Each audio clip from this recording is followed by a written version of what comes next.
नमस्कार दोस्तों, मिथिलांचल एक्सप्रेस में आप सभी का बहुत बहुत स्वागत है। दरभंगा एयरपोर्ट से मुंबई, हैदराबाद और कोलकाता के लिए क्यों उड़ान प्रभावित, जानिए पूरा मामला। मौसम की बेरुखी का असर दरभंगा एयरपोर्ट पर देखने को मिल रहा है। आए दिन फ्लाइट कैंसिल होने के कारण यात्रियों को काफ़ी परेशानियां उठानी पड़ रही। बुधवार को भी दरभंगा एयरपोर्ट पर मात्र 6 विमानों की आवाजाही हुई। इस दौरान कुल 851 यात्रियों ने आवाजाही की। जानकार बताते हैं कि दरभंगा एयरपोर्ट से मुंबई, हैदराबाद और कोलकाता जाने वाली विमानों ने उड़ान नहीं भरी। इनमें स्पाइसजेट की मुंबई जाने वाली और इंडिगो की कोलकाता जाने वाली फ्लाइट शामिल है।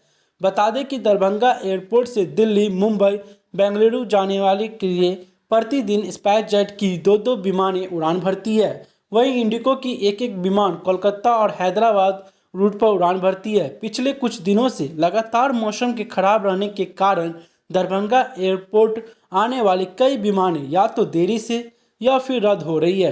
रनवे पर अत्याधुनिक उपकरणों के नहीं होने के कारण विमानों के लैंडिंग में समस्या आ रही है।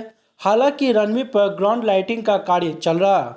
बताया जाता है कि जनवरी महीने के अंत तक ग्राउंड लाइटिंग का कार्य पूरा कर लिया जाएगा।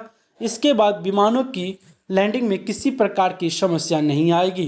तो दोस्तों, देखने वाली बात होगी क्या जनवरी के अंत तक दरभंगा एयरपोर्ट पर लाइटिंग का कार्य पूरा कर लिया जाता है। अगर ऐसा होता है तो आने वाले समय में दरभंगा एयरपोर्ट के साथ साथ यात्रियों को बहुत ज़्यादा फायदा होगा।